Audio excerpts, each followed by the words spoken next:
sayangnya kalau kita ya bicara tentang narasi inklusivitas, itu biasanya seringkali itu kita hanya didasarkan pada problem keragaman identitas.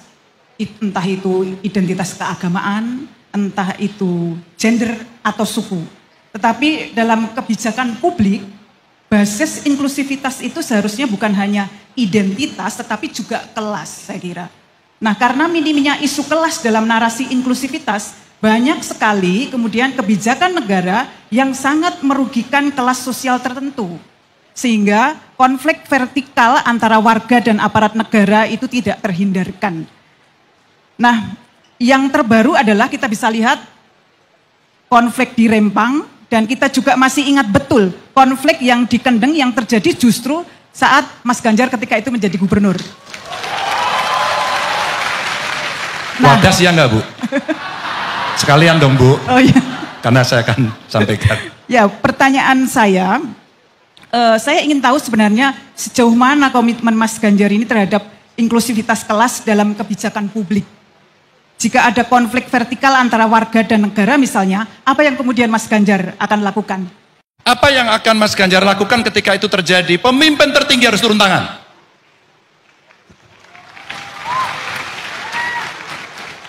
Rempang sekarang menjadi diskusi Bu Siti.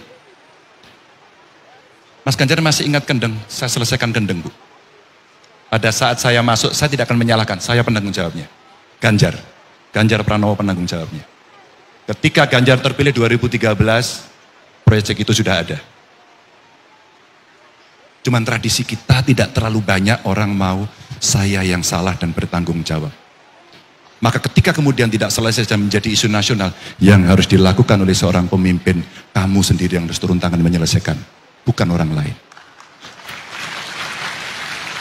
Oke Bu. Dan akhirnya yang dikatakan oleh Mas Ari tadi adalah, bagaimana kita mendorong kekuatan yang ada di sekitarnya, dan itu dalam konteks pemerintahan adalah desa, maka dialah yang kita ajak. Itulah inklusivitas dalam pembangunan versinya Ganjar Pranowo dalam praktek. Bu, saya belajar dari banyak orang. Di kampus ini saya diajarkan kerakyatan, di kampus ini.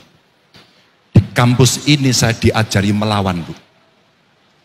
Bunderan itu kalau bisa bercerita, dia akan bercerita apa yang dilakukan oleh anak-anak UGM pada saat itu, bagaimana dia berpihak, bagaimana dia melawan.